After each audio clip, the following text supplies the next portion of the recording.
महाराष्ट्र आणि कर्नाटकमध्ये मतांची चोरी झाली असा दावा करत राहुल गांधी यांनी पत्रकार परिषद घेतलेली होती आणि त्यानंतर आज त्यांनी केंद्रीय निवडणूक आयोगाच्या कार्यालयावरती मोर्चाचं आयोजन केलं। भाजपचे खासदार अजित गोपछडे आहेत माझ्यासोबत बोलण्यासाठी। डॉक्टर, ज्या पद्धतीनं राहुल गांधींनी आज मोर्चाचं घोषणा केलेली आहे, 11 वाजता त्यांचा मोर्चा आहे, कसं बघताय मोर्चाकडे? याला मी म्हणतो की आपलं ठेवायचं झाकून आणि दुसऱ्याचं पाहायचं वाकून। कारण लोकसभेमध्ये एवढा आमचा पराभव झाला त्यावेळेस त्याची कारणमीमांसा आणि त्याची चिकित्सा नाही केली आणि तुम्हाला निवडणूक आयोगाच्यावर मोर्चा काढायची काय गरज आहे? निवडणूक आयोगाने तर तुम्हाला सरळ सरळ चॅलेंज दिलेलं आहे की हे सिद्ध करा आणि चर्चेला तुम्हाला निमंत्रण दिलेलं आहे, 30 जणांना तुम्हाला बोलवलेलं आहे। त्यामुळे तुम्ही त्याची जाहीर वाच्यता करायची, जाहीर पंचायत त्याची मांडायची, मोर्चे काढायचे। म्हणजे फेक नॅरेटिव्ह पसरवण्याची जी प्रवृत्ती आहे ती आधीपासून चालत आलेली आहे। संविधान बदलणं आहे, त्याच्यानंतर निवडणूक आयोगावरचे ताशेरे ओढणे, असे अनेक प्रकारचे फेक नॅरेटिव्ह, एक सामाजिक विषमता तयार करणे आणि देशामध्ये अस्थिरता निर्माण करणे।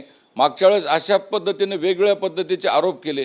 खरं तर लोकसभेमध्ये एवढ्या मोठ्या प्रमाणावरती म्हणजे त्यांच्या सीट निवडून आल्या, मग त्यावेळेस आम्ही म्हणालो का EVMवर आम्ही दोष दिला का? त्यावेळेस आम्ही निवडणूक आयोगावर दोष दिला का? त्यावेळेस आम्ही या सगळ्या गोष्टी केल्या का? आम्ही आमच्यातलं चिंतन केलं, आम्ही कुठे कमी पडतो आणि जनतेमध्ये गेलो, आमचे प्रश्न आम्ही जनतेत मांडले आणि घवघवीत यश मिळालं।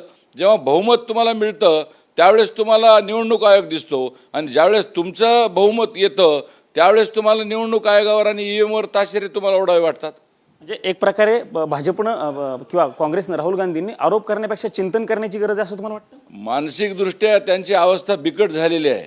मी तर सांगतो की मी MD मेडिसिनला असताना, पीडियाट्रिकला असताना 1 वर्षाचा मी सायकोलॉजीचा कोर्स केलेला आहे। खरं तर माझ्याकडून त्यांनी ट्रीटमेंट घ्यावी, मी सायकॅट्रीमधला पण तज्ज्ञ आहे। मला तर असं वाटते की प्रत्येक वेळेस राहुल गांधी जे बोलतात ते बरळतात आणि मानसिकदृष्ट्या त्यांची अवस्था पूर्णपणे खचलेली आहे।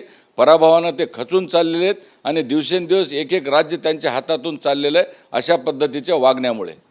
निवडणूक आयोगानं त्यांना 30 लोकांना त्यांच्या आज चर्चेसाठी त्यांना बोलवले आहे, पण काँग्रेस मोर्चा काढण्यावरती ठाम आहे। वर्षा गायकवाड असतील किंवा इतर काँग्रेसचे खासदार म्हणतात आम्ही जाणारच आहोत निवडणूक आयोग। त्यांना मोर्चा काढणे आणि देशामध्ये या प्रकारचं एक गोंगाट निर्माण करणे, त्यांना अभ्यास करायचा नाही आहे, त्यांना चिंतन करायचं नाही आहे, निवडणूक आयोगासोबत चर्चा करायची नाही आहे। त्यांना काय करायचं? फक्त विषमता पसरवणे, देश अस्थिर करणे, मोर्चे काढणे, लोकांची मनं कलुषित करणे, फेक नॅरेटिव्ह पसरवणे, एवढंच एक काम त्यांना आता फक्त बाकी राहिलेलं आहे। कारण त्यांच्या डोळ्यासमोर पूर्णपणे पराभव आहे। भारतातली संपूर्ण जनता प्रधानमंत्री मोदीजींच्या पाठीशी असल्यामुळे हे त्यांना देखवत नाही झालेलं आहे। शेवटचा प्रश्न, या मोर्चातनं तरी काही राहुल गांधींना किंवा काँग्रेसला फायदा होईल असं तुम्हाला वाटतं? याच्यातून त्यांचं पुन्हा नंतर येणाऱ्या निवडणुकामध्ये संपूर्ण डिपॉझिट जप्त होऊन जाईल आणि भारतातली जनता त्यांना देशोधडीला लावल्याशिवाय राहणार नाही असा माझा ठाम आत्मविश्वास आहे। हे डॉक्टर अजित गोपछडे होते, भाजपचे खासदार। त्यांनी सांगितलेलं आहे की देशातील जनता काँग्रेसला देशोधडीला लावेल, सोबतच आपलं ठेवायचं झाकून आणि लोकांचं पाहायचं वाकून, अशा पद्धतीची राहुल गांधी आणि काँग्रेसची अवस्था आहे। अशा पद्धतीची टीका देखील डॉक्टर अजित गोपछडे यांनी काँग्रेस आणि राहुल गांधीवरती केल्याचं आपल्याला बघायला मिळत आहे। व्हिडिओ जर्नलिस्ट राकेश कुमार सह मी प्रमोद जगताप, TV9 मराठी, नवी दिल्ली।